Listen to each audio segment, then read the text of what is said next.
to life. Can you still take the field? Yep. Love it. Get a good deep breath. Get ready to roll here. Only about one thing tonight, getting the W, so gotta be around the end to do that. Get ready to roll tonight, boys. Let's go have some fun. Don't get me any more fired up than I already am.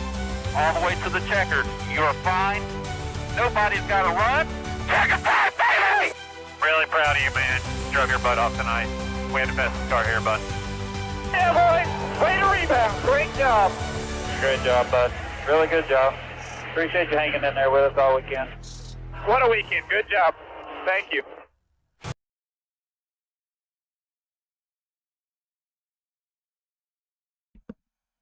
And welcome back to Racing in the Draft. It's another Saturday night in the NASCAR Cup season. Week 21. I think that's what I put. Week 21. Headed to Dover. Back to the oval style tracks. And ones we're used to seeing at least once a year. We're back to Dover. Mile-long concrete oval. All left-hand turns. None of this funny right-hand business stuff that SVG seems to be so good at. But I appreciate you tuning in for another exciting week of NASCAR.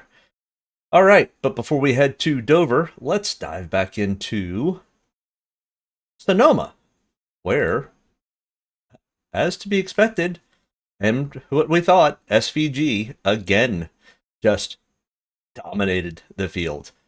Pretty much from start to finish. I listened to a lot of the professionals. I mean, I guess Dale Jr. is probably a professional, but talk about how dominant of a performance that SVG is on the road courses. And a couple of people were like, well, is he best ever? I mean, we still have a long way to go to be the best ever at the road courses, but at least in this next-gen era, and for what we've seen probably in the last 10 years, yeah, he's probably the best on road courses. We go to Watkins Glen. He might actually have a negative betting percentage. It's unbelievable how good he is. So if you had him, you probably had a good weekend because he had got 86.8 points. I don't remember the last time somebody had almost 87 points on a road course. 97 of 110 laps he led. Unbelievable. Chase Elliott, who was good on road courses, finished in third with only almost 54 points, 53.7. Michael McDowell, who we also know is very good at road courses, came in fourth at 52.2. But beyond that, it was almost outside the top 10. Joey Logano with a ninth place finish. Yeah, I definitely was like, maybe not. He is starting a little bit further back.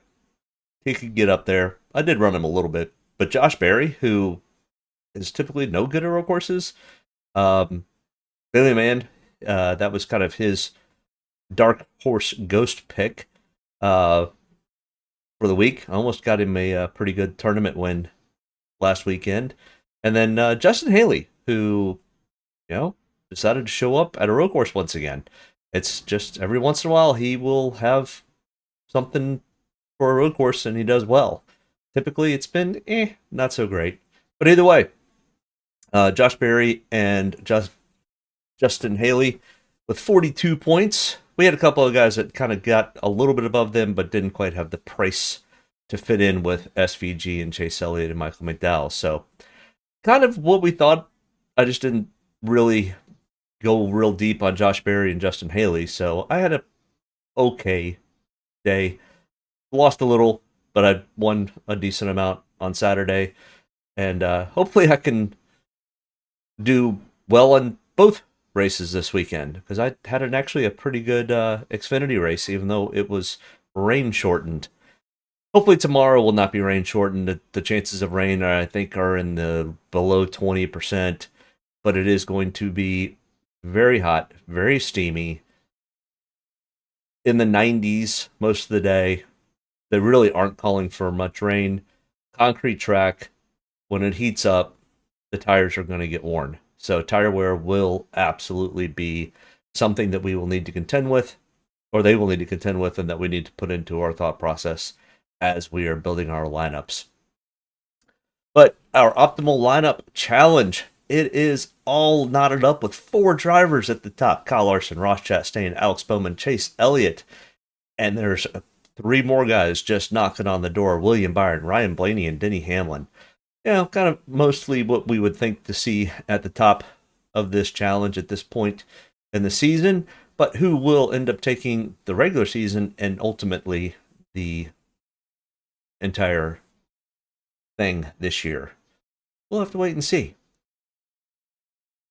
All right, let's head to Dover, where Denny Hamlin got the victory last year. Dover is a steep, high tire wear, intermediate style track. It's 1 mile in length. It's honestly, it's like somebody put Bristol on steroids, and it's almost like Bristol and Martinsville had a kid, and it was called Miles. Miles the Monster is what they nicknamed this place, the Monster Mile, and it is something else.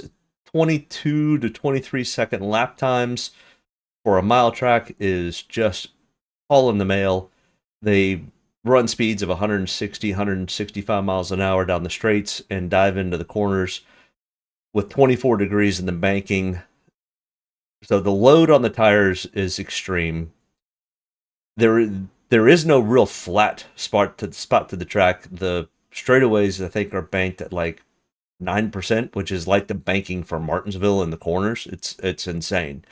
So they clip off laps at a very, very high rate. We have 400 of those high stakes laps for tomorrow's race. So Dominator points will absolutely play into when we build our lineups. We will probably be looking, at least I will be looking at least 1, if not 2 Dominators for this race. That's kind of the typical build for this. Place differential does play a small factor. It's not a huge factor. Behind Dominators, it's finishing position, and behind that is place differential. So we don't see typically a whole lot of guys that we see, not a whole lot, but we see 1 or 2 drivers that will end up in the optimal lineup that are place differential. And because there was rain today and practice and qualifying got canceled, we have to set from the metric, and that is based on last week's result, the points tally, and something else. There's like 3 or 4 things that go into setting the lineups for this weekend's race. So we've got a couple drivers who struggled on road courses that do well on ovals who will be starting further in the back. So we will have a few guys that we can definitely look at for place differential, but honestly, the big factor, at least for the expensive guys, is who's going to end up dominating this thing. It's not road course track comparisons. This is an oval track comparison. But you can look at Martinsville. You can look at Bristol. Like I said, this track is almost like Bristol and Martinsville had a kid, and they named it Miles. Darlington for the high tire wear and the steep banks in some of the corners. And then Nashville because of its concrete and just being a quarter mile longer in length. Are all tracks that you can compare to, but Dover is its own beast, or monster, as they say. Optimal lineups from previous Dover races. As you can see, the point totals rack up, and they rack up big. And it's the last 2 races have been 3 drivers. Which 3 drivers? I don't know. Put what you think in a hat and pull them out. But Denny Hamlin leading 136 laps in the 2024 race, and William Byron leading 193 laps in the 2023 race, all with over 100 points. And then still close to that 100-point mark is Kyle Larson, Martin Truex Jr., who is now retired, but there is a driver in the 19 car. Can they still have the same speed without Martin Truex Jr.? Maybe. I think Briscoe will have better speed than he has had previously at Dover. I'm not sure he's going to have Martin Truex speed. So Martin Truex Jr. grew up not far from Dover and was kind of considered his home track. So he and his brother Ryan Truex both have always run really, really well here. They just didn't have enough laps for Ryan Truex today to get to the front. He also wasn't driving a Gibbs car like he normally does. He was driving a Sam Hunt Toyota, which is kind of an offshoot on the Xfinity side of the Joe Gibbs organization, but still not quite Joe Gibbs stuff. In the 2022 race, we saw Ross Chastain, Kyle Busch, and Chase Elliott all in the 80s, all leading close to 100 laps, all having 30 plus fast laps, and then 3 guys with place differential. So it's a mix of, and we also, I mean, as you can see, it's 3rd, 7th, 1st, 4th, 10th, and 15th. And up here, it's 1st, 2nd, 3rd. I mean, literally Corey LaJoie, because of his price tag, 25th to 21st. Really not a place differential, but because of his price, it definitely helped pay. Justin Haley, 36th to 23rd. And then down here, kind of the same thing. 4th, 2nd, 1st, then 13 spots of place differential, 11 spots of place differential, and 13 spots of place differential. Andrew, buddy, what's going on? Welcome back for another week. Would you try to roster as many possible lap leaders as possible? No idea who will get them with no practice.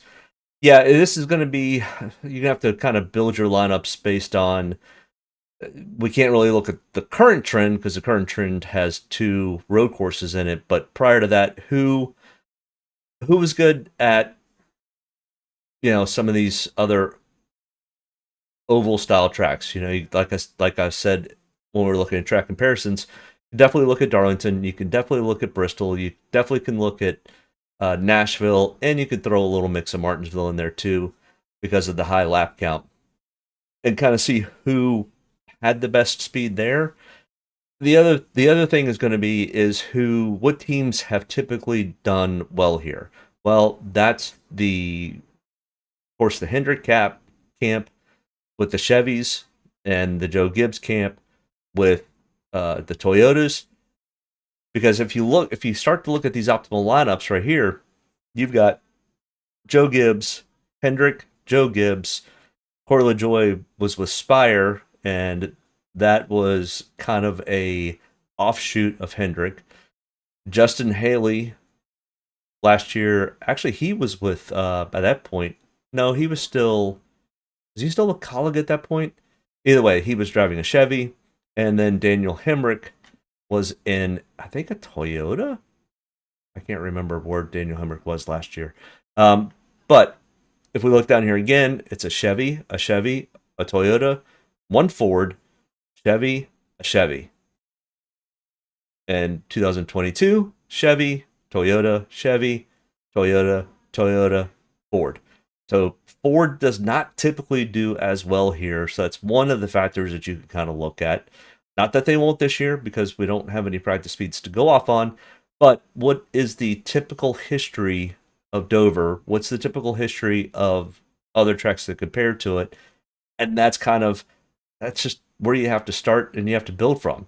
You have to also look at what teams are good at making race adjustments. There are going to be a couple cars that hit the setups just right when they unload, like we see in practice, and we see some drivers that we think might be good in practice show up and they're not very good, but by the end of practice they have improved their speed, and then they continue to improve their speed throughout the weekend. Now all that gets very abbreviated into just 400 laps. Figure it out, and you got to figure it out real fast. So this is going to be, who do you think, what teams do the best at making adjustments throughout the race? Well, Hendrick is probably one of the best. Next best is going to be probably Joe Gibbs. After that's probably Penske. We don't see any of the Penske cars listed in the last few optimal lineups. So just kind of keep that in mind. Andrew says, we have no idea how much the tires might fall off or not fall off. Dover has always been a racetrack where tires have been an issue. They have not been as big of an issue as a Darlington, but they're more of an issue than what we typically see at Bristol, other than the 1 year when it was a little bit on the cooler side at Bristol. And the tire that they're bringing to this race is more of what we saw at Nashville. And that tire at Nashville did end up holding up fairly well, but the temperatures, because they raced at night, may not be. I think we're going to see a fair amount of fall off. We saw a fair amount of fall off in the Xfinity race. The guys that can save their tires and know how to run fast without beating up their equipment, Josh Berry is a great example of that. He's really good at saving tires and being there on a long run speed. Ryan Blaney is one. So if I'm picking a Penske driver, the other thing is Ryan Blaney starting in 31st. That's a potential huge win in DFS. He's one of the best at passing this year and making up track position and having good long run speed, which is indicative of taking care of your equipment and taking care of your tires. So Ryan Blaney out of the Ford camp would be the one that I look at probably the most. Second would be Josh Berry. But, it's still William Byron's really good at taking care of his equipment. Chase Elliott's really good at taking care of his equipment late. Denny Hamlin is exceptional at saving his equipment and saving his tires, and Denny Hamlin is exceptionally good at this track. So those are some of the ones that I'm probably going to lean more towards, and it's going to be, where do they start? Am I considering them a place differential? Am I considering them a finishing position? Or am I considering them a finishing position / dominator? And I think that has to go with where they're starting in the race. So let's look at where do most of the points come from in past Dover races. Well, this is the last 4 Dover races, and the averages are almost, 2.6 in the top 5 and 2.26 through 10.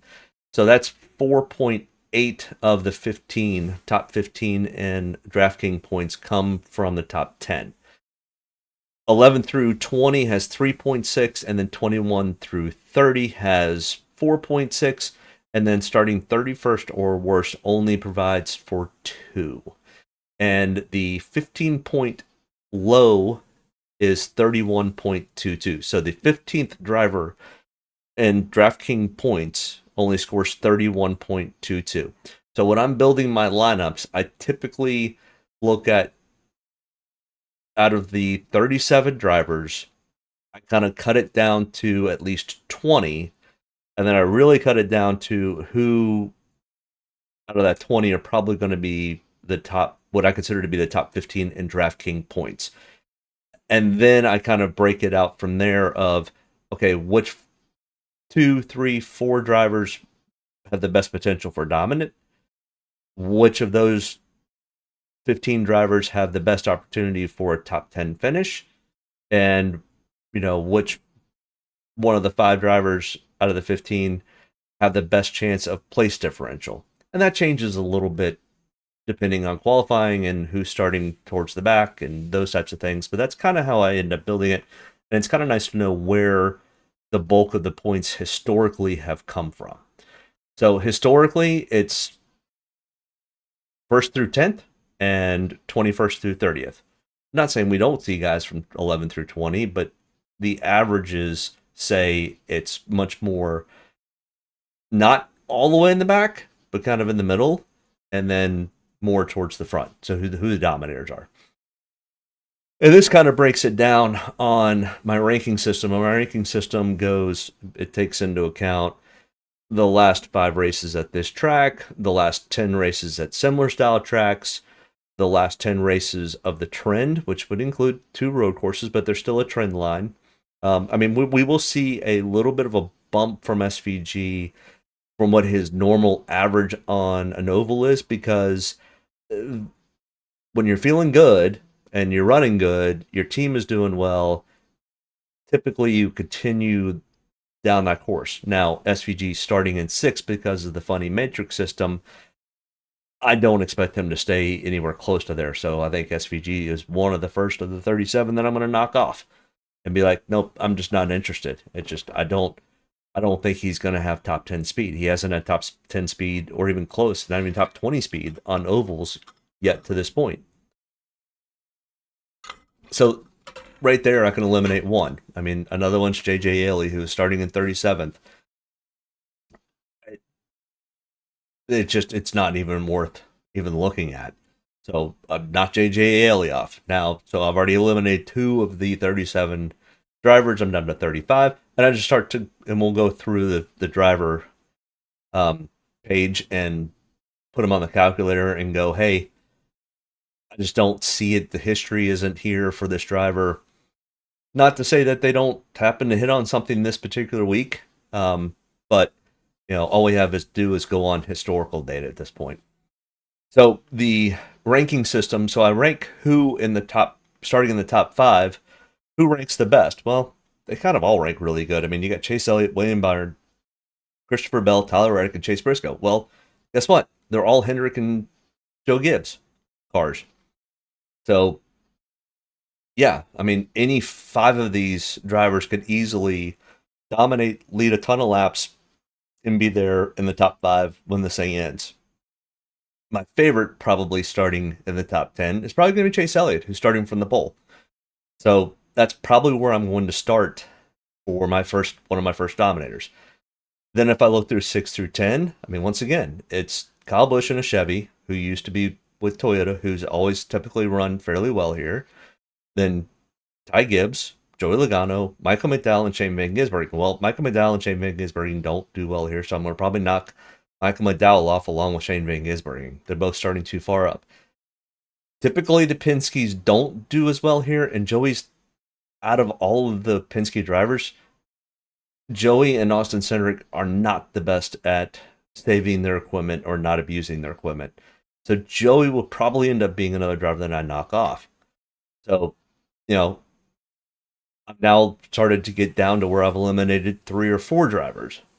Then I look through 11 through 20, and once again, Denny Hamlin, Ross Chastain, Chris Buescher. All right, well, Chris Buescher, RFK, Ford, maybe not. We'll look at his averages, and we'll start to kind of go from there. And that's kind of how I break this down is, where are they ranking, where are they starting, and what is their history?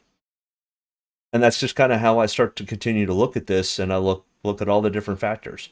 So let's get into it. Let's get into each driver, and we'll look at where they have, how well they've done in previous Dover races and a couple of the tracks that we're comparing to. So this week, I've got the last 3 races at Dover. That's the next gen era car. So 2024, 2023, 2022. The Nashville race from earlier this year, concrete track, about the same length. Speeds aren't quite as high, but definitely putting Nashville into that mix. And the Darlington race from earlier this year, I put that in the mix. Let's go, Crypto. What's going on, brother? Thanks for joining in. But Kyle Larson, 11,500. That is his price on DraftKings. And I'm really shocked they priced him above Denny Hamlin. And that and the sportsbook have Kyle Larson as the favorite. I almost want to bet the not going to win the race. And Kyle Larson's my guy. I mean, he could still win the race, but he's starting 25th. He has struggled since he attempted the double. Now, he's done some more dirt track racing this week. He said he's feeling a lot more confident. He did win the high limit race earlier. But he's definitely had some struggles with this car lately. But his crew chief is probably one of the best in the garage at making adjustments to make that car faster and faster throughout the race. Now, Kyle Larson's also not the best at saving his equipment. He will burn the rear tires off of his car very quickly. But that being said, Kyle Larson was very dominant at Bristol earlier this year. So starting 25th, I can't believe that the sportsbook still have him as the favorite at only plus 400. That is just an insanely low bet for somebody starting in 25th. All right. So what these 5 races go into is this line here, then transfers to this line here. So within these 5 races, Kyle Larson has 1 top 5, 3 top 10s, 3 top 20s, a 38.0 DraftKings average, a 17th place average finish for those 5 races, and a 20.3 average running position for those 5 races. Now, Larson did finish second in this race last year. That's his only 1 top 5 out of those 5 races. His total history here at Dover, his full history, he's got 16 total starts, 1 win, 8 top 5s. So half the time he's finishing in the top 5.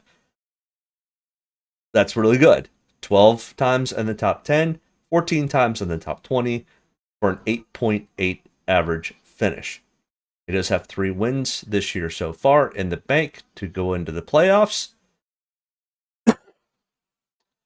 And then, we don't have any practice data because it rained. So we don't have to worry about that. All right, so 11,500, starting 25th.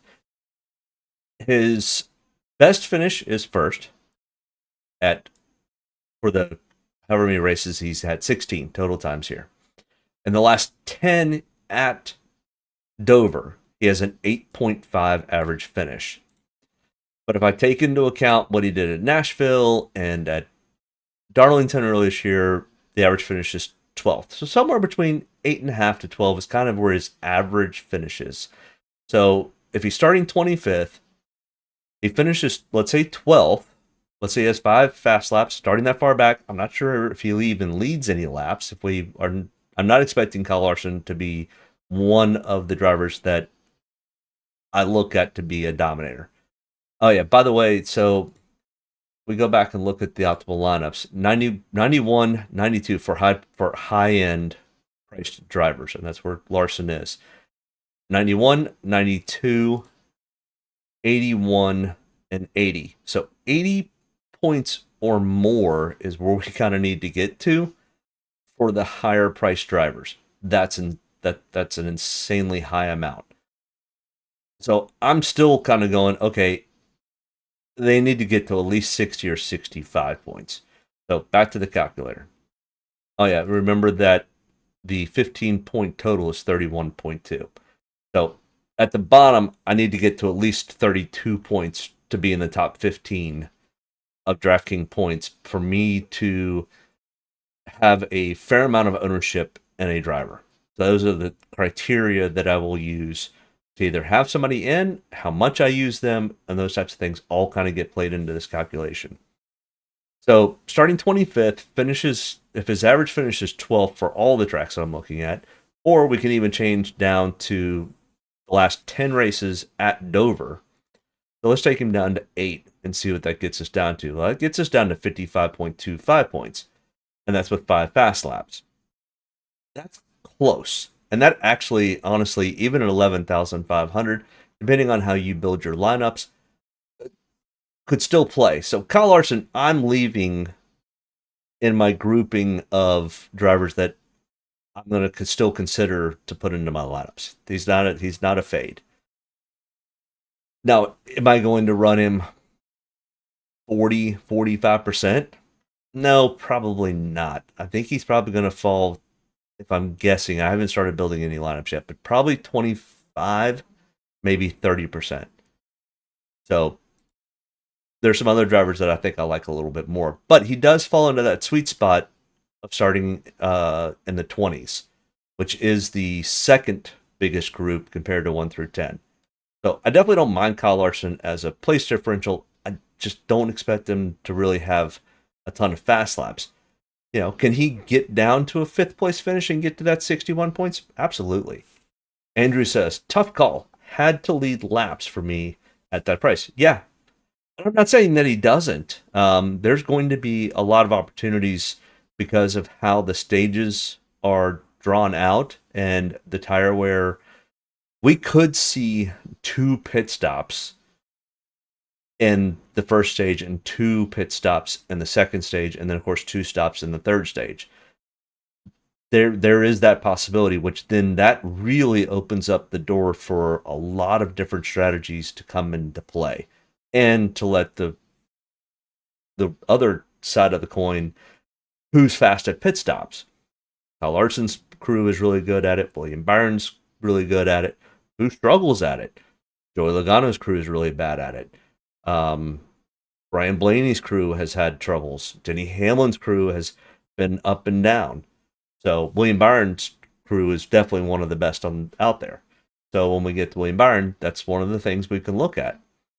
So there's going to be lots of opportunities if for some reason they go have long green flag runs. We could easily see, because the first stage is 120 laps, the second stage is 130 laps. Well, they can't make it on a full fuel tank, so they're going to have at least one stop in all 3 stages. Now, they will probably have a competition caution, and I don't know this for sure. I have not looked, and I have not seen anybody talk about it at this point, because it's finally the last weekend of baseball for a while. It's been 4 weekends of baseball on top of my kids' baseball, which is great. I love going. But it does hinder me from really doing deep dives on everything that's going on at the track, because I'm at the baseball field. But finally, we after this week, we've got a break for at least a month to a month and a half. But they should, typically when practice and qualifying are rained out, they typically will have a competition caution, number one, for Goodyear to inspect the tire wears, to see if they need to make any adjustments for tire pressure calls to the crews.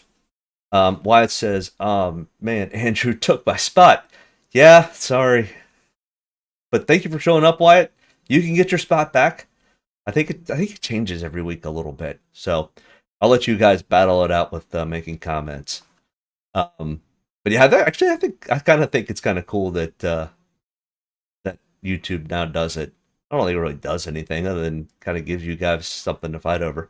But either way, yeah, Failing Man's going to be upset. He's now fallen to third.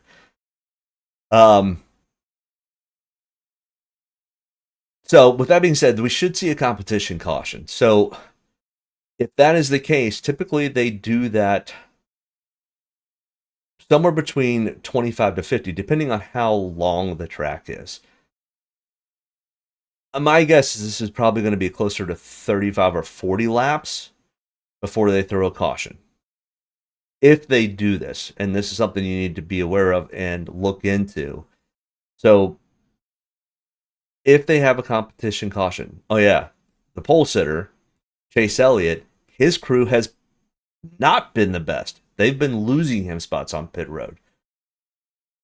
So I think Chase Elliott gets the lead early, leads until the competition caution, if there is a competition caution.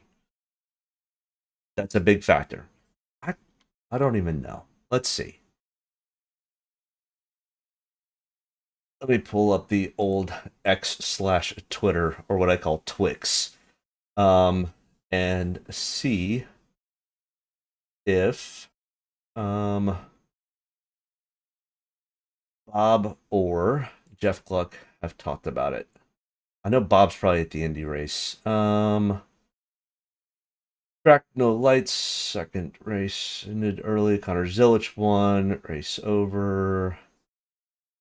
I don't see anything. Let's see if Bob Pockers says anything. And I think he's at the Indy race. So typically, if he's at an Indy race, he's not saying a whole lot when it comes to the NASCAR side of things. He's actually tweeting out or Xing out or whatever, posting a lot about everything. Let's see. Let me pull it over here. Everybody look. Intergray, sunset. Cars to the rear. Yeah, you may have cars that end up going to the rear tomorrow, so make sure you're checking on that. Also, Cup lineup. I'm not seeing anything. Practice qualifying door canceled because of rain. Chase Elliott's on the pole. Briscoe will join him on the front row based on 70% the matrix. All right. Yeah, they're not saying. So keep an eye out on that tomorrow because that will be a factor on how I build my lineups with Chase Elliott. If the competition caution is going to be real early at 30 laps, I may not take Chase Elliott as a full-on dominator. I will still probably have him in the lineup because he does race this race well, but you could easily see guys take 2 tires, take 4 tires, take no tires. You just don't know when all of a sudden they start to do some crazy strategy stuff early in this race to gain track position. So that is something to kind of keep in mind. If they are not going to have a competition caution and just wait for a natural caution to happen, then all bets are off. Then I'm probably going to run more Chase Elliott because if he can get out front, lead a bunch of laps, aero block, because aero blocking is a factor here at Dover because of the speed that they build, then that gives them a little bit more wiggle room. Jeffrey, welcome to the chat. Alex Bowman. We got an Alex Bowman fan in the chat tonight. Welcome to the chat, and I guess you're pulling for Alex Bowman this weekend. He's actually decent at Dover, and Ally's been a big sponsor at this track, and it looks Auto Trader Eco Park is now the sponsor of this race, but Ally has been a big sponsor, which was Alex Bowman's sponsor. All right, next in line here, Denny Hamlin at $11,000, another high-priced driver. Not to be expected that. Starting in 13th in the last 5 races we're comparing to. And if you're new here, that is coming from this grouping up here. Denny Hamlin has 2 wins, 4 top 5s, 4 top 10s, 4 top 20s, a 69.7 Draftkings average. Really, really good. 6.2 average finish, and a 6.9 average running position. He did finish first in this race last year. 34 total starts at Dover with 2 wins and a 15.9 average finish. Denny Hamlin does like this track. He actually commentated on the Xfinity race today.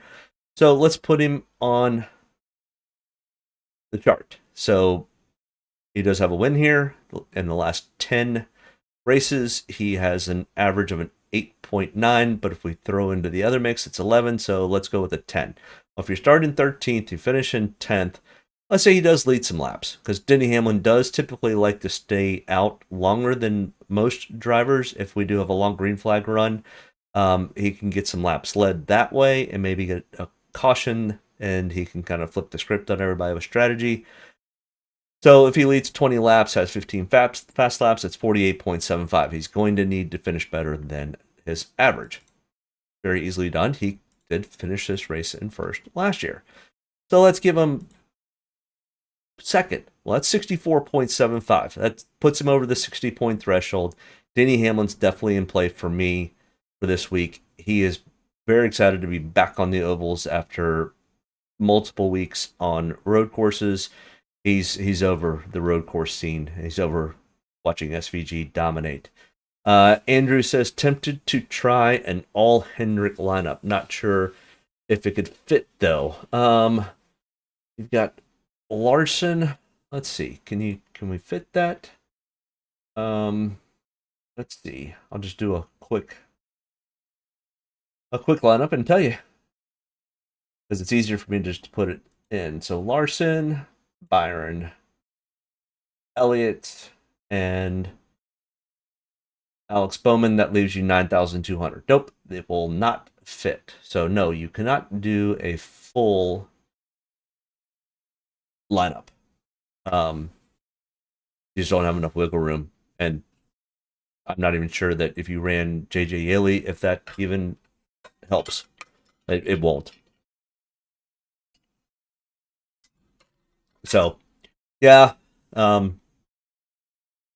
a good idea, but you could run a mix of um you can have an all Chevy lineup with 2 or 3 Hendrick cars, or do a kind of a Hendrick Gibbs type lineup. I think that potentially could work.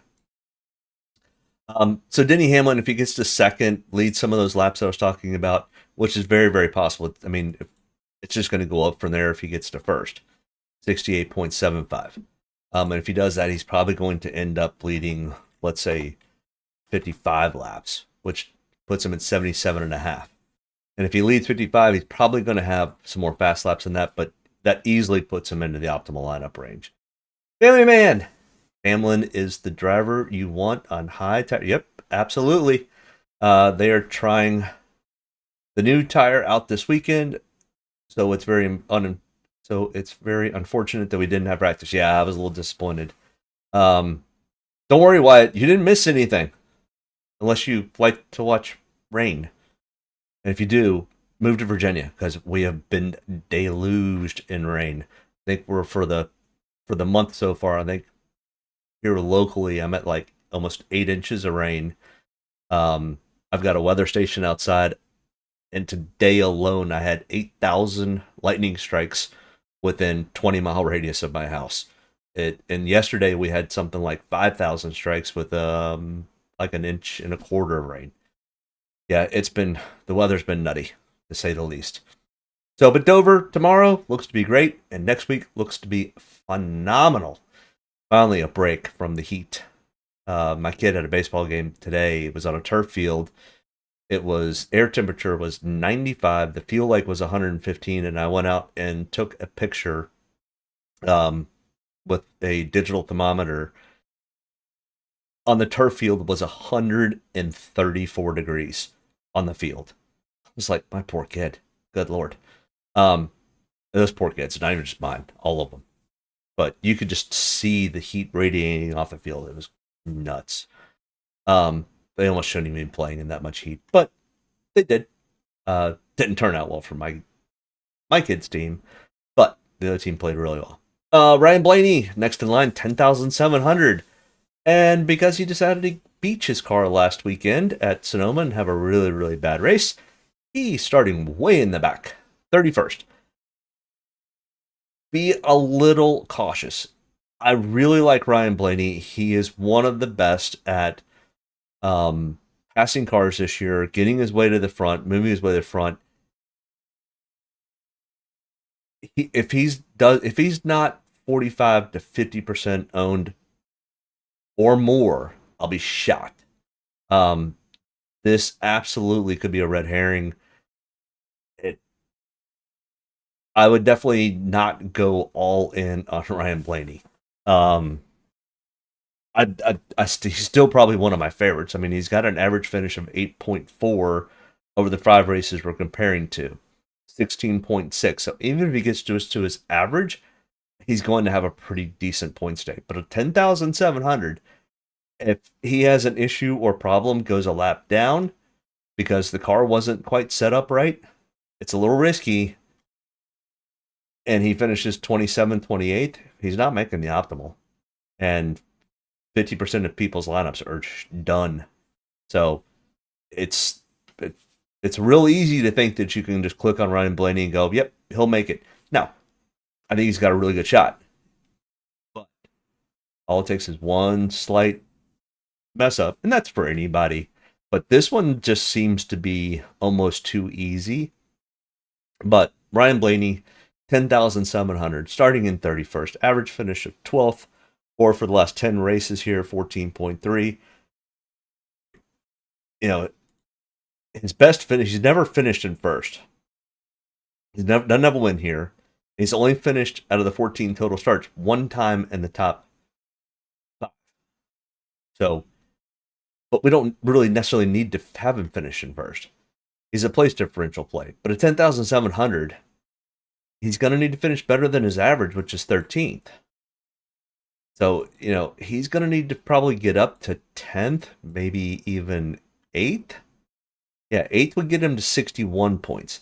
But remember when we looked at the optimal lineups, these guys that were priced in the 10,000 range, most of them made the optimal lineup were in the 80-point range. You know, he's got to get to first, and he's got to lead laps and have fast laps to really get there. Now, this could easily play very differently because we didn't have practice. So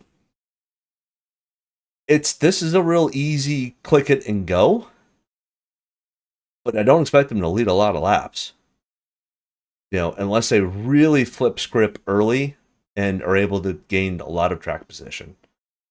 And that's just tough to do because you've got you got some decent drivers that are starting back here. I mean, we just looked at Kyle Larson starting in 25th, 6 spots better, but you know that they're going to try to flip script and roll the dice. So be very careful with the Ryan Blaney pick. It's all I'm saying. I like it, but it seems there's a little bit of a ringing bell in my ear going, be careful with that pick. William Byron, 10,500, starting in 5th. In the last 5 races we're comparing to, 3 top 5s, 3 top 10, 3 top 20s, a 13.2 average finish with a 7.7 average running position. 10 total starts here. He's got 3 top 5s in those 10 starts with a 13th place average finish. So a little bit better than what we just saw with Ryan Blaney, but a little bit worse starting spot in 5th. And if we put him on the calculator here, well, 5th to 14th, that's 9 minus points, 24.75. So we are going to need for William Byron to get up there and lead if we are interested in putting him in to our lineups. Well, if he finishes, let's say he finishes second, 49.75 points. Well, we're going to need to have him lead 40 laps. Takes us 57. I mean, 10,500. We just saw earlier that needs to be more than that. So if he gets half of those are fast laps, 64 points. That puts us over the 60-point threshold, but it's not close to our 75, 80 points that we're really looking for this price tag.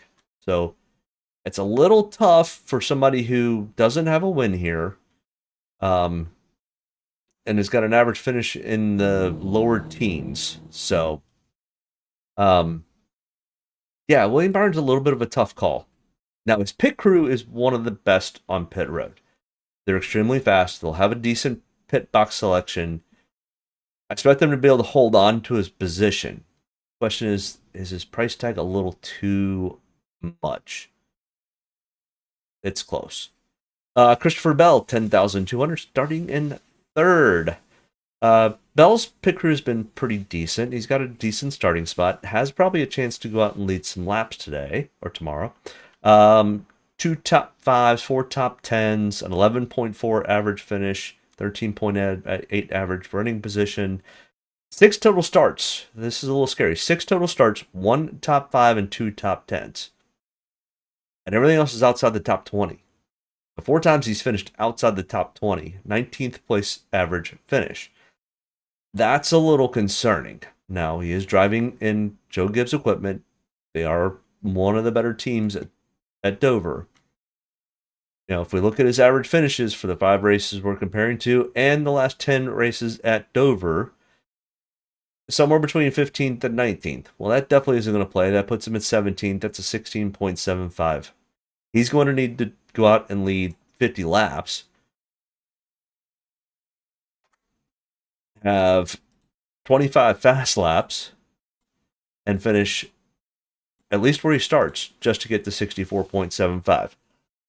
Now, all these guys can't go out and lead 50 laps, so you got to be picky and choosy. Is it a William Byron who has an average finish of 13.2 or Christopher Bell at 11.4? I mean, at least William Byron has a 66.3 Draftkings average for the 5 races we're comparing to, where Christopher Bell has a 39.7.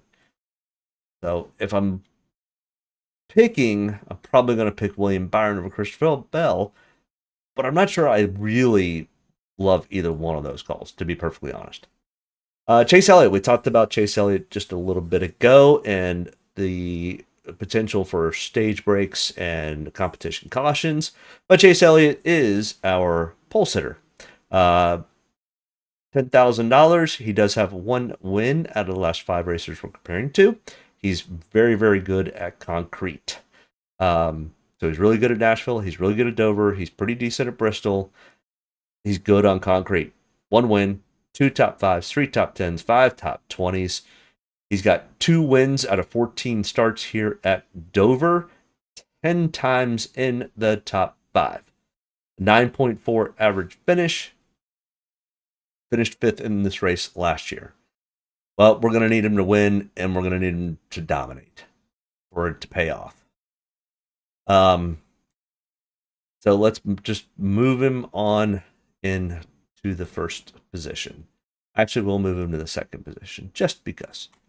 And let's say they do have the competition caution on or about lap 40. So let's say he goes out and leads the first 40 laps. And out of that, he has at least 14 fast laps. Well, that's 57.3. That's good on a road course. That's not good on a 400 lap race. So he's going to need to lead probably 70 and 30. Let's say 25 fast laps and 70 laps led. That'll play. And if he finishes in first, it just gives him a little bit more pointage. But he could even fall to 5th and still pull in there. So if they don't have the competition caution, and we don't think there's going to be a caution within the first 60 or 70 laps, because honestly, I think Elliott may lose the lead after whatever pit stops if it's on a yellow. There's just going to be too many other drivers who are going to be willing to take 2 tires, or Chase Elliott and crew will just be a slight bit slower than they'll do with their average pit stop, which isn't going to be as fast as everyone else, and he'll get jumped. So I'm just saying, and he could easily get after the first caution and still come out with the lead. It is possible, but they have not typically been the best. They're not the worst either, but they have lost spots on pit road this year. But he could even finish in 5th, lead 70 laps, and he's still in play. So I don't mind, out of the guys starting up front, I don't mind the Chase Elliott play. Tyler Reddick, 9,800, starting in the 4th position. Out of the last 5 races we're comparing to, he's got 1 top 5, 3 top 10s, and a 12.2 average finish. Most of that's coming from Nashville and Darlington, really more Darlington than anywhere. Because out of his 6 total starts at Dover, no wins, no top 5s, only 2 top 10s. Now, he's been pretty consistent about being in the top 20. 5 out of 6 times he's finished in the top 20 for a 14.5 average finish. But he's starting in 4th. And honestly, 2311 has documented all year long, they have struggled this year. And things are not going where they want to in the court systems. So, if we put him in the 14th as average, he's definitely going to lose some points. Tyler Reddick, in my opinion, will probably be a little bit under-owned. If you think Tyler Reddick could potentially have a decent day, he probably will be sneaky. He'll be probably so far the sneakiest of all the plays that we've talked about so far. Maybe Christopher Bell would be in that grouping, but Reddick could easily be sneaky if you think Reddick's going to have a good day. I'm not real sold on that. There's no indications. Tyler Reddick's not great on... the only track he does well at this length is Darlington. He's not been super great at Bristol. He's not been super great at Martinsville. He hasn't been super great at Dover. So all the tracks that are similar to this, he has had his struggles. Ross Chastain has not had his struggles here. He's not been great, but he has not. There's a little bit more here, and there's some point differential that we can gain with Ross Chastain at 9,500. Out of the 5 racers we're comparing to, 2 top 5s, 3 top 10s, 5 top 20s. 7th place average finish, and a 10th place average running position. He did finish 33rd in this race last year. Ooh, that's not good. But I'd have to go back and watch, and I can't remember if Ross wrecked or had issues in the race last year. 10 total starts, 2 top 5, 2 top 10s, 5 top 20. So half the time he's finishing in the top 20, so not bad. 17.9 if we put him on the chart. Starting in 19th, finishing 15th. 5 fast laps, 34.25. That's definitely not going to cut it for even a cheap driver. He's going to need to finish in, let's say, 7th and have 10 fast laps. There's a ton of laps, so the fast guys will have a lot of fast laps. Like when we go back and look at the optimal lineup, the fast laps, 59, 53, 48 for the guys that led a bunch of laps. Same thing down here, 57, 41, 33 for the guys that led a bunch of laps. 38, 35, 33 for... So they're leading, they're having... What they lead, they typically have at least a third of those laps end up being the fastest lap, that lap. So that's also why I kind of like to do these optimal lineups and look at all the different variations to kind of see where are the points coming from. We were talking about Ross. So Ross is going to probably need to lead some laps, because he's probably, if he doesn't lead laps, he's probably going to have 10 fast laps. And let's say he gets to 7th, which is going to be better than his average finish. It's 53.5 and at $9,500. I'm not sure how well it plays. I don't love the play. I don't mind the play. So, if I were to rank it, it's, it's right on that edge, 12, 13, 14, maybe 15 out of the drivers. Could he fall into a spot where I'm like, oh, okay. Can he go and get a third? If he gets to third, that probably puts it into play. And he probably would have, a couple more fast laps, which would just help boost this up. But honestly, you got to think, do I think Ross Chastain can make it to a top 5? The problem is we don't know anything about anybody's speed. So, Chase Briscoe in the 19 car. That's probably the best part about starting in second in the 19, was because Martin Truex Jr. used to race the 19 and used to almost dominate these races. But Chase Briscoe is not Martin Truex Jr. He needs a lot more beard. But $9,000 starting in second. His average finish is 21.4 of the 5 races we're comparing to, or 4 races, never finished in the top 10, twice in the top 20, with a 24.3 average finish. I just don't know if... The 19's been running really, really well the last few weeks. No doubt. I'm not discounting that at all. But Dover's a beast of a track. And if you don't fully understand how to get around this place, the monster will come up and bite you, and take you down. And starting in second, that's just really scary. When you don't have a decent history of it, I don't know. I don't love any of the stats that are involved here. Family Man, you might disagree with it. This might be one of the guys that you're going to target.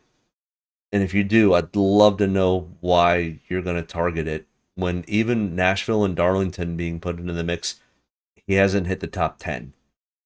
Starting in second, it just scares me. And Chase Briscoe's also not been one that's been great about saving his equipment.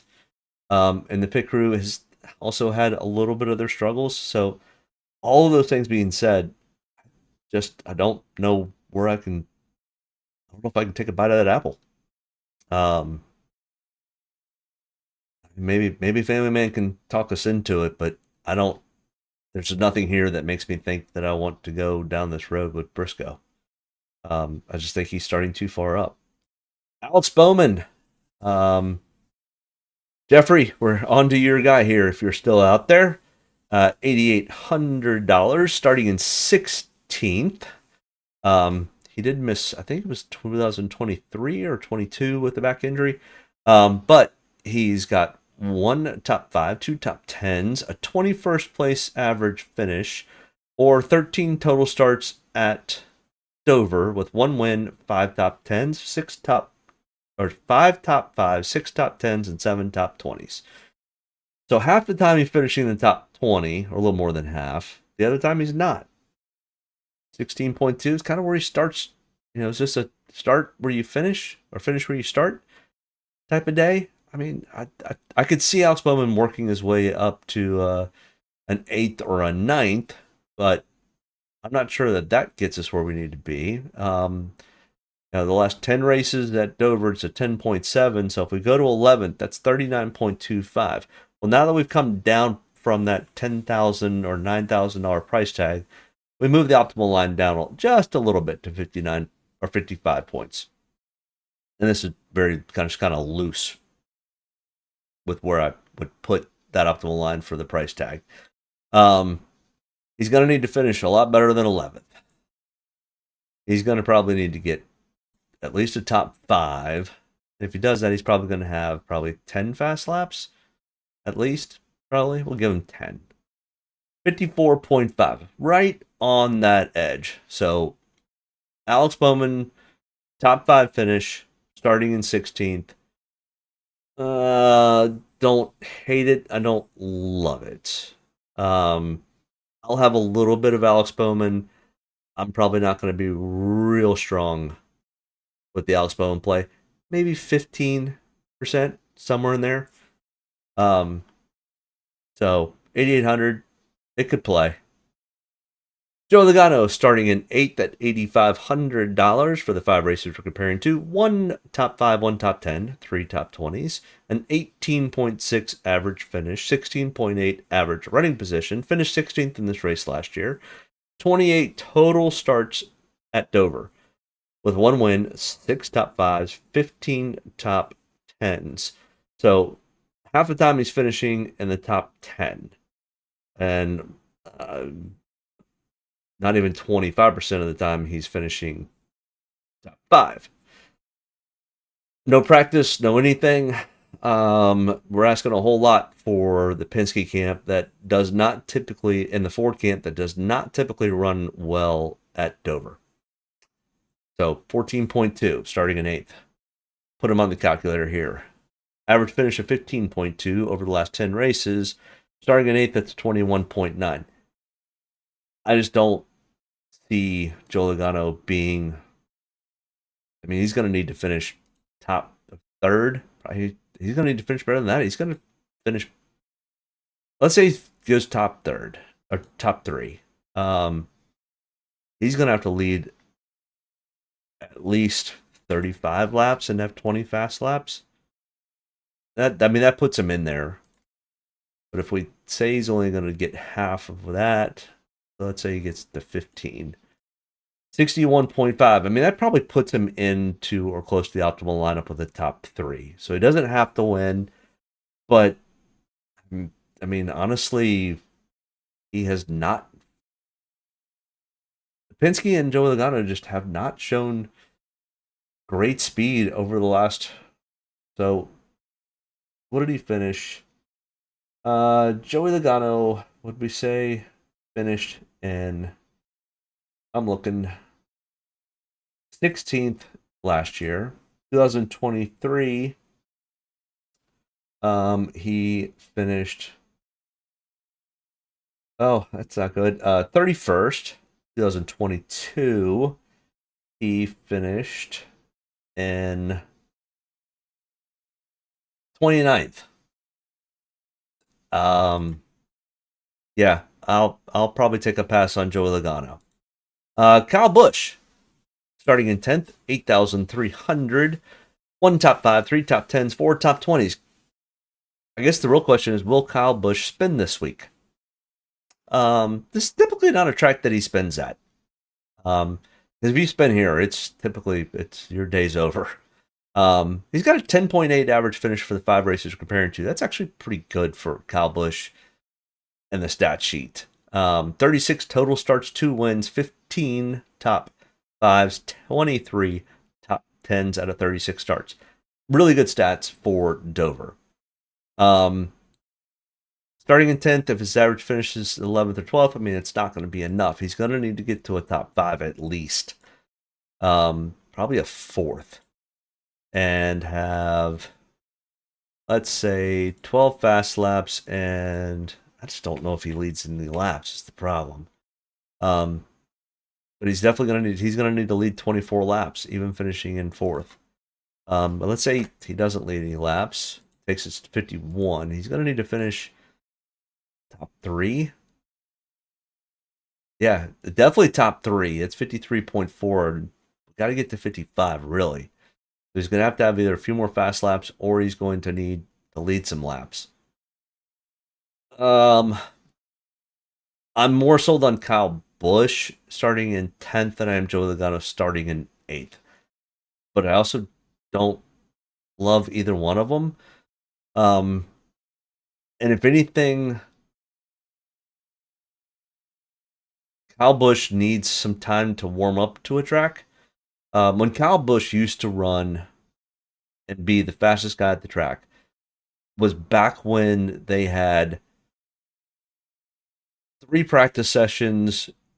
One of the practice sessions would be 2 hours, and then Kyle Busch would also go and run the Xfinity or the truck race the day before.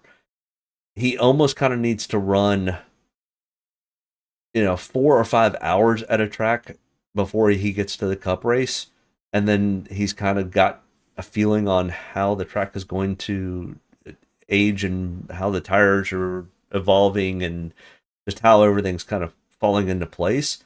But when he just goes and hits the track cold, it's real hit or miss. So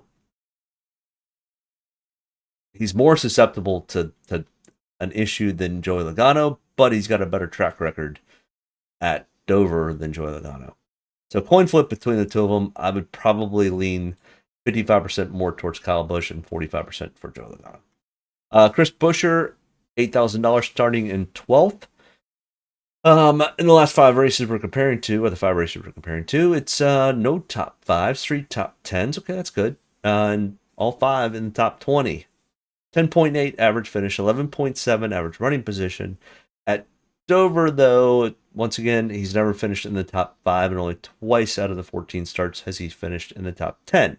And over half the time, he's finishing in the top 20 with an 18.1 average finish. So 12th to 18th definitely doesn't play. That's a negative score. That's 20.35. So he's going to kind of need to do what Joe Logano and Kyle Busch are going to do. He's going to need to get probably to a top 3 and have, 15 fast laps. I mean, that's a pretty tough ask when the guy's never finished in the top 5 before and only twice in the top 10. So, I mean, I'm sure you're probably at this point going, who the hell are you going to take, Mark? Because I'm not super in love with Kyle Busch. I'm not super in love with Joey Logano. I'm not really at all big of a fan of Alex Bowman. Chase Briscoe starting way too far up. Ross Chastain, maybe. Tyler Reddick, no. Chase Elliott, I like it. I like that. So right now I've got like 2 guys out of all the guys that we've started to look at that I'm even interested in.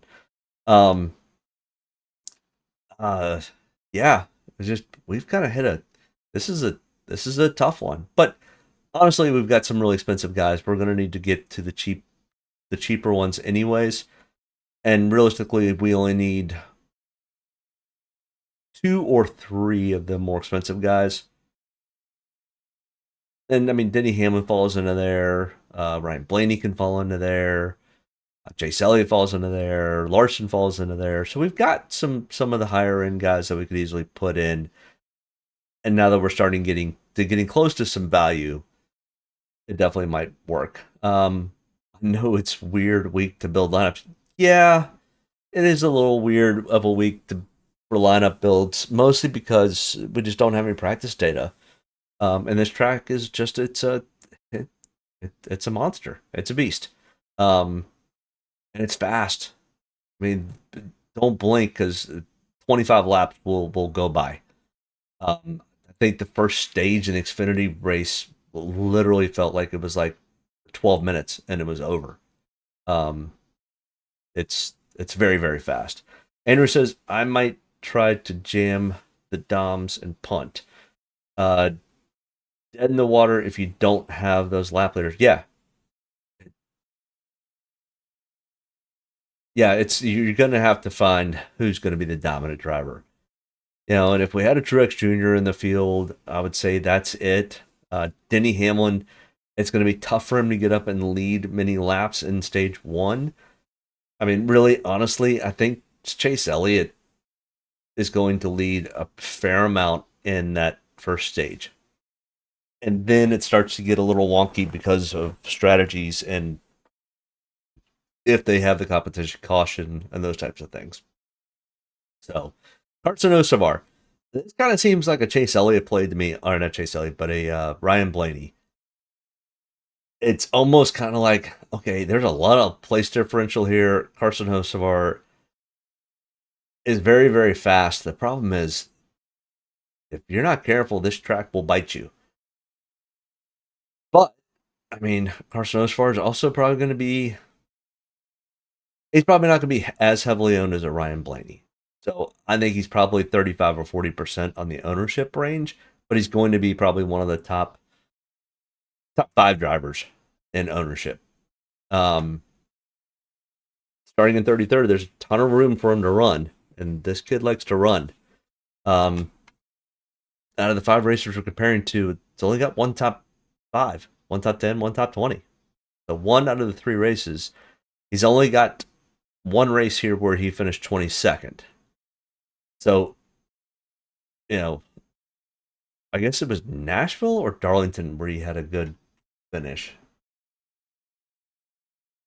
Nashville, yeah, he finished in 2nd.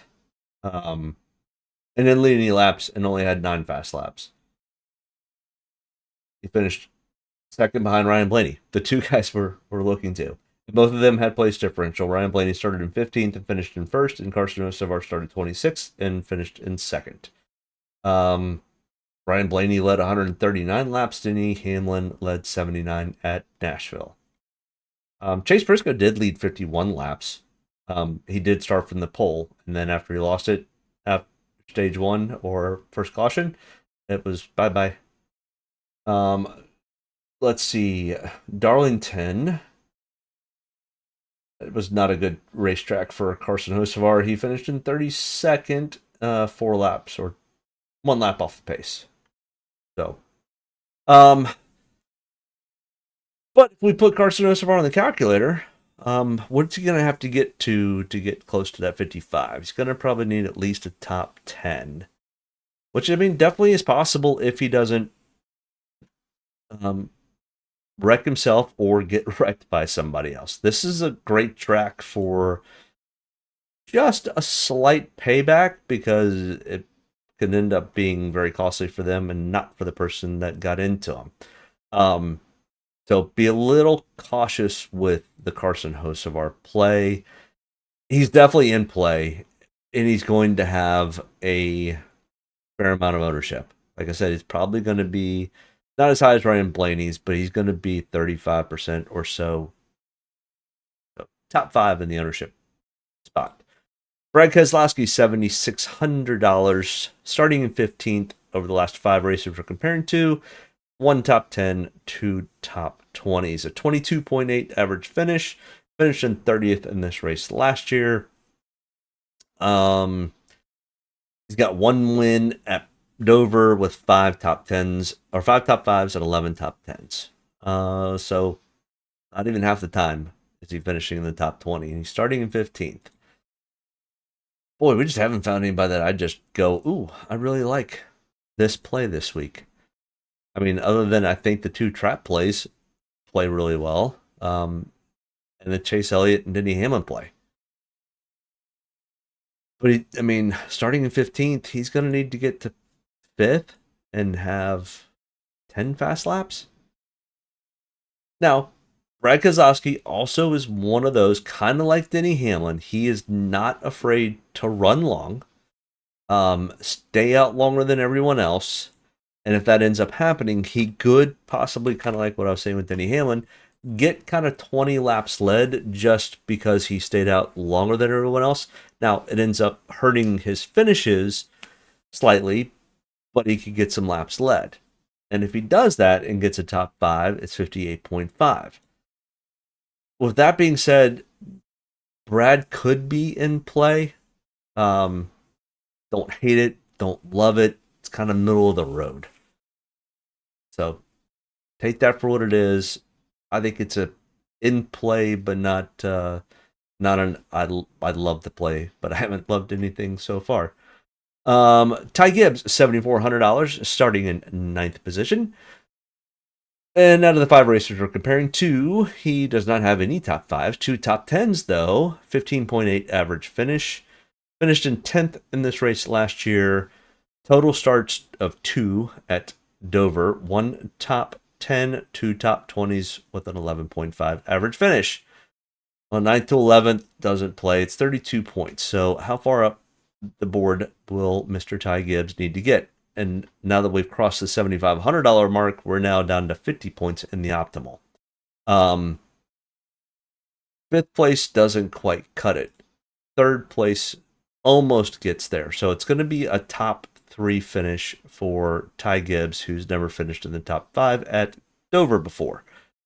And the 5 or 4 starts, so Nashville and Darlington, Dover 24, Dover 23, he's got 1 top 5 at either Nashville or Darlington. I can pull that up real quick. Darlington, he had a 9th place finish. In Nashville, he finished in 31st. So, yeah, I mean, just these are tough this week. This is going to be a tough lineup build. We probably we'll have a lot of similar style lineups. So ask Family Man, you're going to have to differentiate, and it's literally going to be one driver. You can have 5 all the same and pick that one other driver that ends up doing well. But Ty Gibbs is going to need to finish in the top 3, have a few more than 5 fast laps. It's at 12, it's 52, and if he happens to lead 10 laps, it's at 54.9. That probably puts him in there at $7,400. Austin Cindric, $7,200. 3 total starts at Dover, 1 top 20, no top 10s. The 5 tracks we're comparing to, he's never finished in the top 10, 21.2 average finish, starting in 26. You could roll the dice here with Austin Cindric and just hope he has a decent day. But the stats are saying that he will probably finish at or slightly better than where he starts. You put it on the calculator, 26 to 23rd gets you 22 points. So how far up the leaderboard will Mr. Cindric need to climb? Can he get to 12th? It's only 45 points. That at $7,200 potentially plays, but that's really tough. He's going to need to get to a 10th. For somebody who's never finished in the top 10, it'd be kind of a tough ask, but not impossible. And once again, the Fords and the Penske cars have not been dominant in the last few years at Dover. So it's just, can it play? Sure. Once again, it's don't hate it, don't love it. So yeah, I mean, Brad Keselowski could play and Austin Cindric could play. Don't really love either one. Ryan Preece, I actually I have just a funny, sneaky feeling that Ryan Preece ends up having a decent day. even though this is absolutely a gut play because there's absolutely nothing on the stat sheet anywhere that Ryan Preece has a good day, and he's starting in 11th. Well, maybe starting that far up. I don't know if I'll play him or not, but I have a feeling that he gets close to or has a top 10 finish, and that probably is not going to be high enough to play. He's going to probably need to get to a top 5 starting in 11th. But at $7,000, depending on how things fall at the top of the heap, it could play. I'm just saying, I just have a feeling that Ryan Preece is in for a decent finish. So his 24th definitely doesn't play. It's 13 spots of negative place differential. So let's say he gets to 6th. Let's say he ends up having like 9 fast laps. It's 47 points, $7,000. Isn't Preece from the Northeast? I like it too. Yes, he is from Vermont or New Hampshire, is what I think. He's up. He's further up than Delaware. He's from Connecticut, Berlin, Connecticut. 34 years of age, born in 1990. At least that's what Wikipedia tells me. And I actually trust their stats for sports. They really can't lie a whole lot for those. Yes, Wyatt. Thank you. Let's see. What was I just about ready to look at? Oh yeah, the optimal lineups and what does 47 and $7,000? Well, it's 56, 54, 52. Josh Berry had 50 points at 7,500. And Eric Jones was 6,800, got to 49 points. So we're going to need to get closer to 50 points for it to probably play. And that's going to be tough starting in 11th. But, I mean, honestly,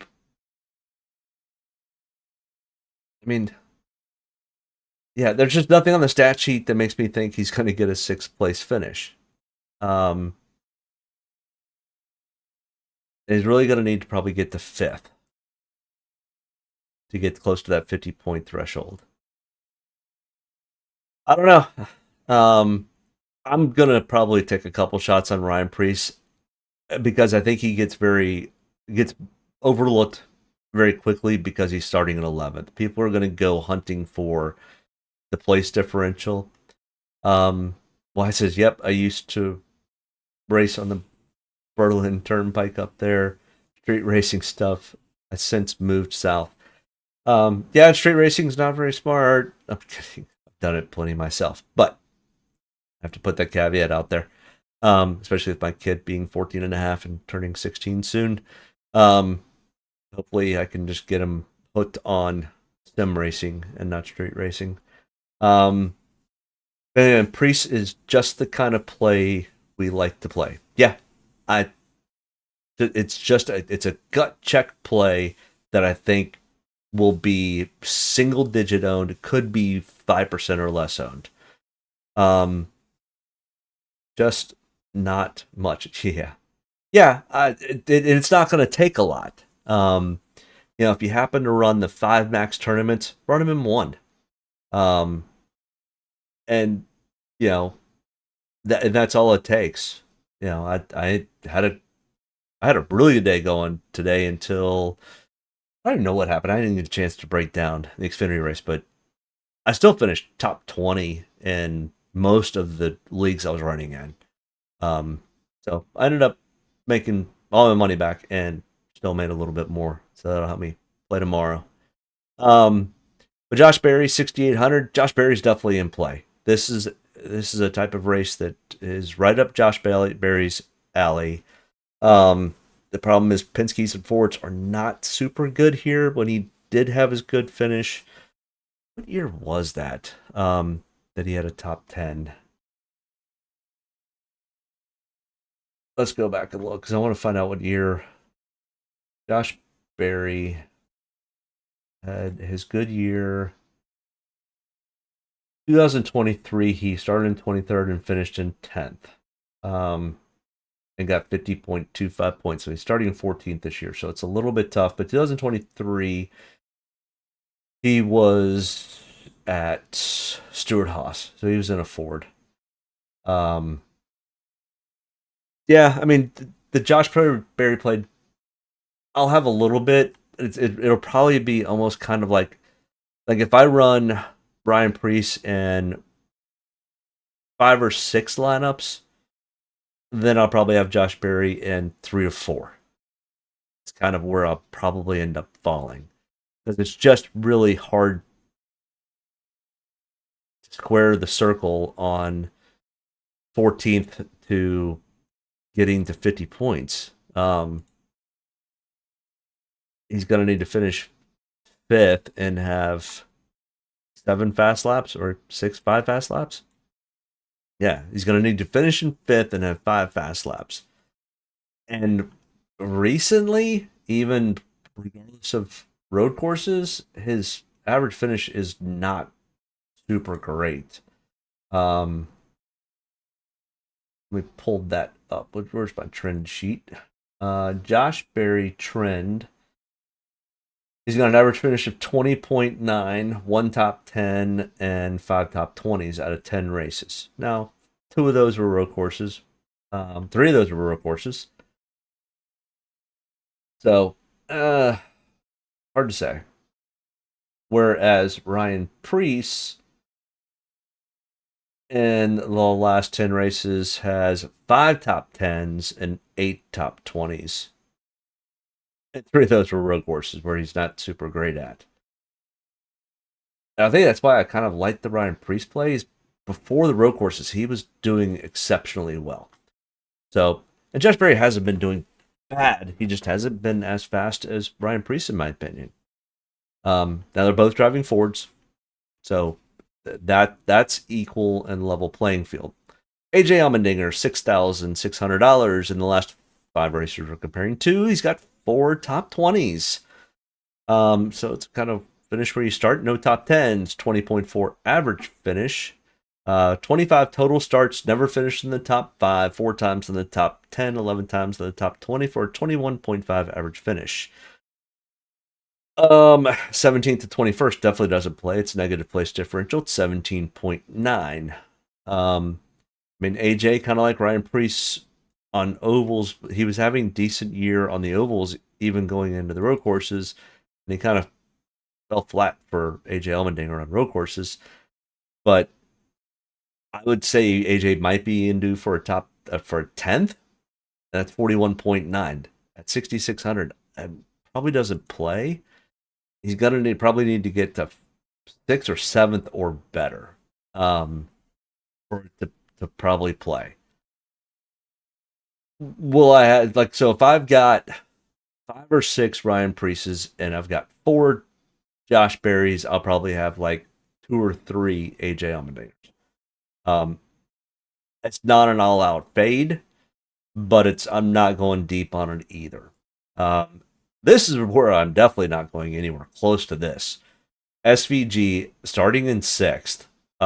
He's got a 22.5 average finish for the 5 races we're comparing to, which pretty much is Darlington and Nashville. He's never run a cup race at Dover before.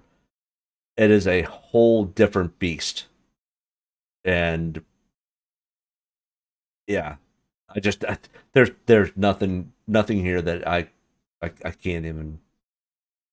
I mean, it's 2 points if he gets his average finish, 23rd, and that's being generous. That's being really generous. I will be shocked if SVG is 2% owned, to be perfectly honest.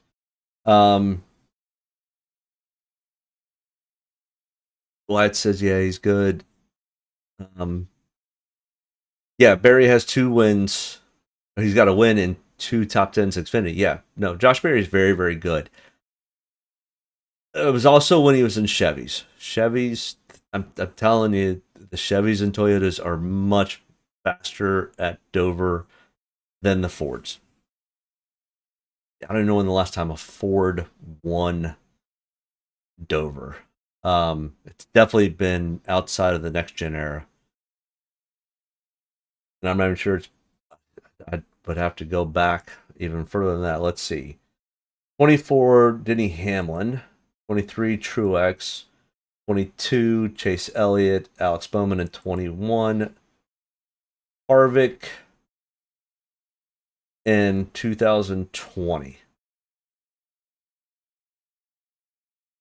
And then the next one, 2018 had Harvick won. So yeah, it's just historically not a great Ford track. And there's something to that. Bubba Wallace next in line here at $6,400, starting in 22nd in the unchartered 2311. What an absolute crazy time we live in. $6,400, starting in 22nd, 17.4 average finish for the 5 racers we're comparing to, with 1 top 10. He's never finished in the top 10 at Dover with 4 top 20s. So not even half the time is he finishing in the top 20. It's a beast of a track. If he gets to his average finish of 21.4, gives him 22.9 with 2 fast laps. You could sprinkle in some Bubba Wallace. There is place differential here. This is not the best type of track, and with 2311 just having all sorts of other drama outside of the racetrack, it's just really hard to say. Eric Jones at 6,300, starting in 27th. I actually like this play a lot, but I think he may be decently owned starting in 27th. He's got a 12.5 average finish for the 5 races we're comparing to, with 2 top 10s, 4 top 20s. His total history at Dover is a 13.5 with 1 top 5, 3 top 10s, 9 of 11 times in the top 20, starting in 27th. If he gets to his average finish of 13th with only 3 fast laps, that's 45.35, starting in for $6,300. That will put him very, very close to being an optimal lineup realm. And that's just finishing in 13th. I think he probably is in line for maybe even a top 10. So Eric Jones, I definitely like a fair amount of. But if anybody does their research, he's probably going to be decently owned. So buyer beware a little bit.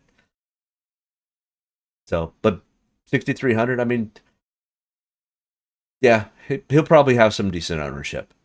Will it be 35, 40%? Probably not. Will it be 20, 25%? Yeah, probably a good possibility.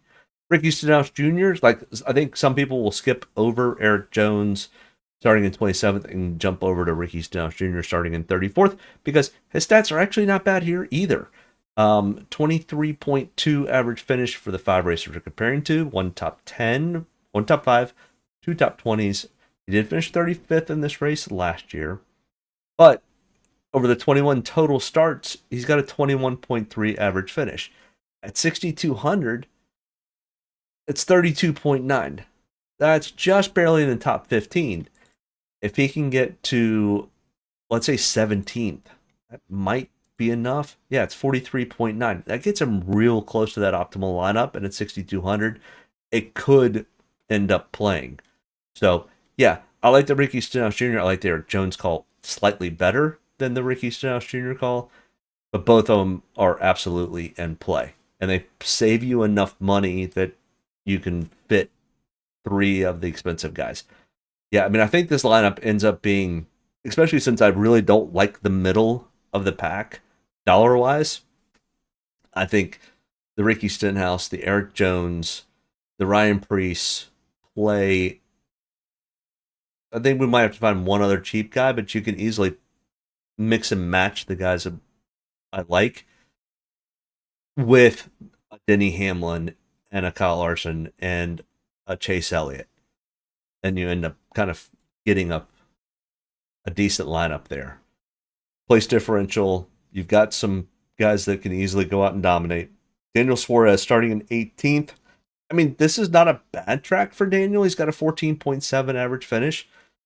But he's gone after this year. He's hunting for a ride. He's either going to do one or two things. It's either going to be a top 5 finish or it's going to be 25th or worst. I mean, I know Trackhouse wants him to get a ride. That's not what they were looking to do, was cut him and not help him find a ride. But Daniel's in a real sticky spot that he's going to have to get good finishes, but he's also going to need... I just don't love it. And he doesn't have any top 10s for the 5 races we're comparing to, but he does have 4 top 20s. So it's kind of a finish where you start type of thing with Daniel. He could end up playing. How far up out of 18th is he going to need to get, though? He's going to need to get probably a top 10. Yeah, he's going to need to get at least a top 10 to probably be in play at 6,100. Is it possible? The last 10 races at Dover, it's been a 17.2. So it's a, in my opinion, I think it's a little bit more of a tough call for taking Daniel Suarez over a Ricky Stenhouse or Eric Jones. And I think actually they end up getting more ownership because nobody's going to take the Daniel Suarez. And nobody's going to take Michael McDowell starting in 7th. He's got a 25th place average finish for the 5 races we're comparing to, a 36th place finish in this race last year, and his total stats at Dover, 24 total starts with 3 top 20s, no top 10s. Never finished in the top 10 at Dover before. And even if he happens to finish in 7th, I don't think it's enough. We'll put it in the calculator and see if he gets up to 7th. It's only 37.9. It puts him into the top 15, but he's going to have to finish where he starts. And he's never finished in the top 10 ever at Dover. So, definitely, I don't like the Michael McDowell play call.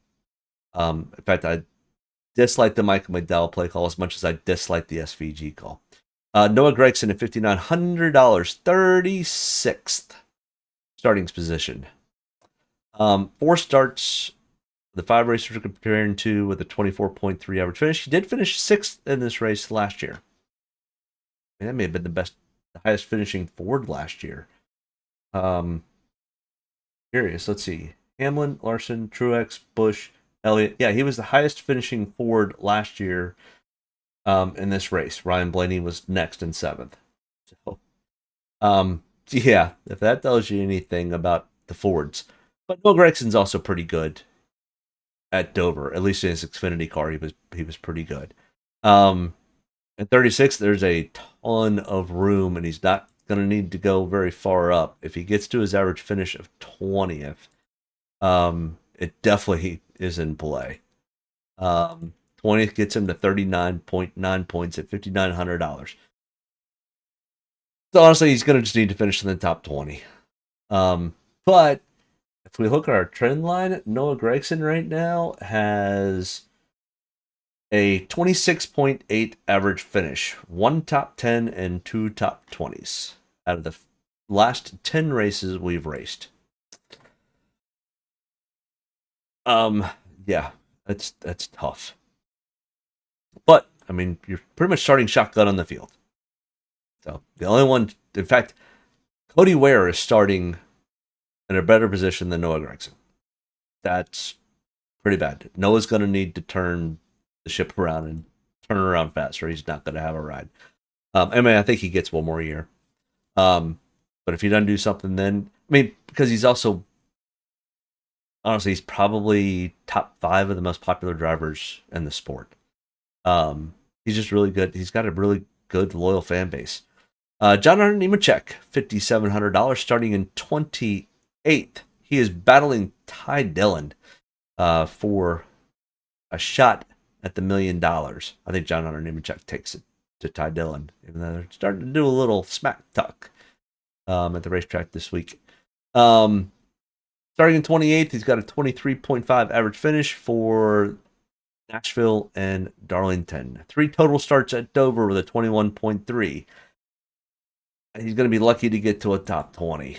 So gets to 21st, it's 28.9. That's not going to be enough to cut it. He's going to need to get a better finish than that. Now, John Hunter Nemechek, the trend line currently is an 18.7 average finish with 4 top 10s and 5 top 20s. And all that's been coming on ovals. So John Hunter Nemechek probably ends up being in play, especially since they need to have a good day for him to get into the contention for the final round at Indy next week. And to be kind of really in the optimal discussion, he's going to need to just get to 16th. I think John Hunter Nemechek is in play also. I don't mind the Nemechek play at all. Zane Smith next in line here at $5,600, starting in 30th. He's got 3 races we're comparing to and 2 top 20s, a 16.3 average finish. He finished 24th in this race last year. I think Zane's definitely in play also. I mean, we've definitely got some plays in the cheap side, which is actually what we need because we're going to get eaten alive with salary cap on the top end of this thing. If he gets to 20th, it's a 34.5. So anything in the top 20 definitely puts him into close to optimal lineup discussion. And a 16th probably definitely puts him there. Like I said before, when we were looking at the optimal lineups from the last couple of years, 36, 32, 41, 37, 45, 43, 49. So, yeah. And, yeah, Zane's definitely in play. Back to my spot here. So I don't mind the Zane Smith play at all. I won't have a ton of ownership, but I definitely like Zane. I like it better than the Justin Haley play starting in 20th. I think at best he's going to finish where he starts. His average finish is 22.6. He finished 23rd in this race last year. Even if he gets to one spot better, it's 25 points. He's going to need to get close to a top probably 12 to be really into consideration. And 39 points for 12th, so he's going to need to probably get at least 11th. Possible, but I just don't love it. But he's got a 19th place average finish for this place. So I'll probably have a skip on Justin Haley. Todd Gillen starting in 24th at $5,400. He's got a 24th place average finish. He finished 31st in this race last year. He's never finished in the top 20 ever at Dover with a 28th place average finish. Yeah, I'd rather take the Zane Smith play starting in 30th over the Todd Gillen play starting in 24th. It's just starting just a little too far up. Austin Dillon starting in 23rd. I mean, once again, another driver that's just starting a little too far up for me. 25.8 average finish. Does not have a top 20 in the 5 races we're comparing to. And if we look at all of his starts at Dover, it's a 21.5 average finish and only 9 of the 19. So half the time he's finished in the top 20, but not really getting to the top 10. And starting in 23rd, even if he gets to 18th, it's 30 points. He's going to need to do what Justin Haley's doing. He's going to need to get to a 12th place finish. And I mean, if you think Austin Dillon can get to a 12th or 13th or better, then it becomes in play. But the stats line just don't show it. So yeah, I just don't love the Austin Dillon play. Cole Custer. Cole's actually in the Xfinity series run this race, this place really good. And even the Cup Series. Now, it's not next gen era Cup Series. It's the old Gen 6 model. But he had an 11.5 average finish. And for the 3 races we're comparing to, he's got an 18.7. I think Cole Custer could sneakily be in play at $5,100. Because after Cole Custer, the pickings get real slim real fast. So if he gets to 15th, it's 42 points. If he happens to get to his 4 race average of 11.5 at 12, it's 48 points. So at $5,100, some people aren't going to go that far down into the dumpster to take a driver. I don't mind taking the Cole Custer pick. Don't love it. It's a Ford. It's, you know, it's going to be an uphill battle, but Cole Custer has run this track very, very well in the past. Ty Dillon starting in 21st, I just think he's starting too far up, and I think the pressure is finally going to get to him, and he's not going to have the speed he needs. So I just think he's starting too far up. I think at best he finishes where he starts. His average finish 26.3 or 22.5 for 11 total starts. It's not going to play. I'm just not interested in Ty Dillon. Riley Herbst starting in 32nd. He's just struggled all year. He's made too many mistakes and too many errors, and Dover is not the place that you can make mistakes or have errors. And if I remember correctly, he has been at best mediocre in the Xfinity series here. He's had one or two decent races, but nothing super great. So yeah, I'm gonna be a fade on Riley Herbst even starting in 32nd. Cody Ware starting in 35th. This is just a dumpster dive. They're just, at best he finishes 31st unless we have a lot of attrition. Then he gets to maybe 27th or 28th. They just don't have the speed in that car right now. They don't have the engineering talent to get into there. So even if we have a ton of attrition and he makes it up to 27, it's still only 23 points. It just doesn't fly. JJ Yaley's not on the list, but he is racing, I think. I don't think he makes it to lap 100 before they just pull the car in and start and park it for the most part. All right, guys that I really like. I mean, super high owned is going to be Ryan Blaney. It's just plain and simple. He's going to be 50% owned.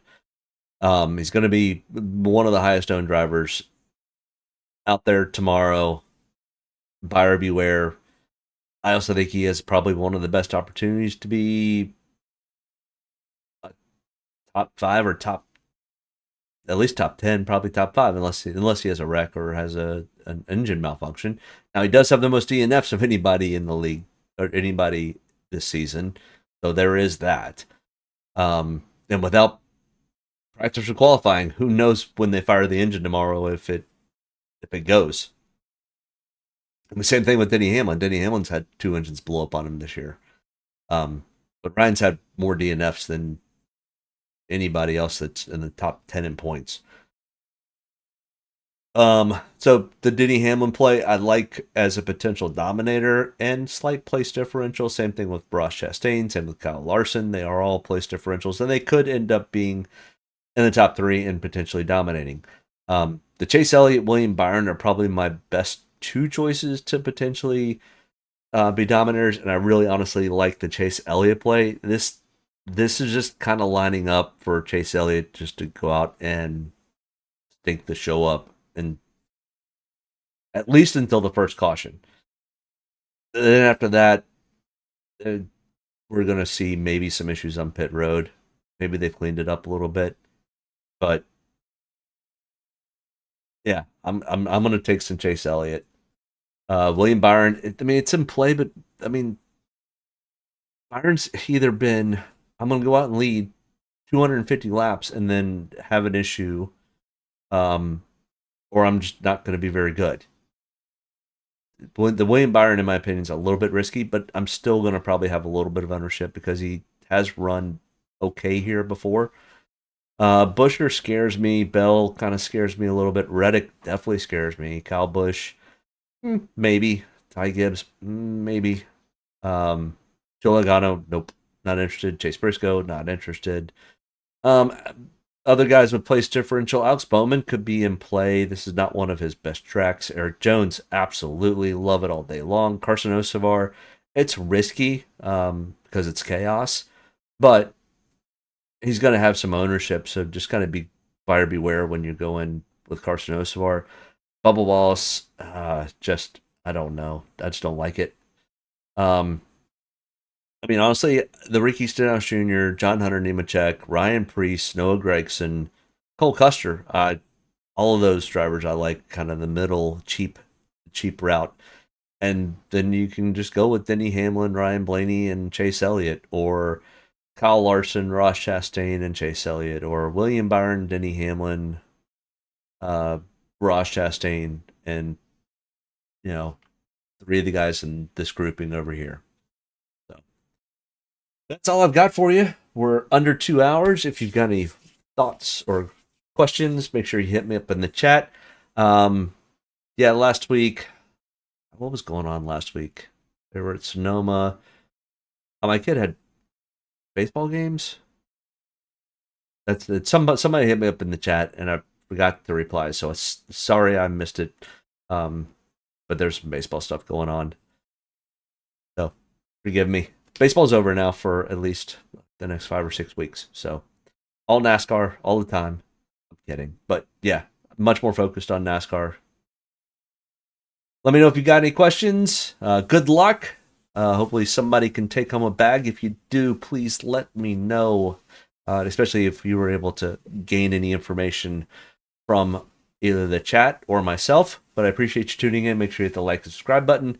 And next week is Indy week. So we will be live again next Saturday at on or about 9 o'clock Eastern. Good luck, and see you guys next week. Thanks for tuning in.